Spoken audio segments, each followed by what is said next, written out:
بسم اللہ الرحمن الرحیم۔ السلام علیکم دوستو۔ زندگی کوئی پھولوں کی سیج نہیں، آسان تو بالکل بھی نہیں۔ کبھی آپ کو ڈھیروں خوشیاں ملیں گی تو کبھی غموں کے پہاڑ۔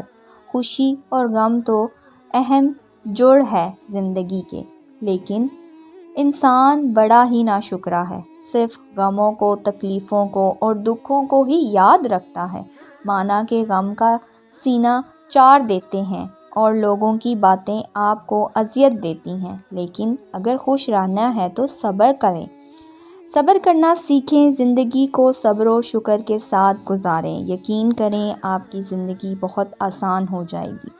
صرف غم اور پریشانیوں کو ہی یاد نہیں رکھیں بلکہ خوشیوں کو بھی اور بے شمار نعمتوں کو بھی یاد رکھیں اور ان پر اللہ تعالیٰ کا شکر ادا کریں۔ اگر یہ چھن گئیں تو زندگی گزارنا بہت ہی مشکل ہوگا، اور یاد رکھیں اگر آپ چھوٹی چھوٹی باتوں پر غمگین ہوں گے تو بڑی بڑی خوشیاں بھی آپ کو خوشیاں نہیں لگیں گی۔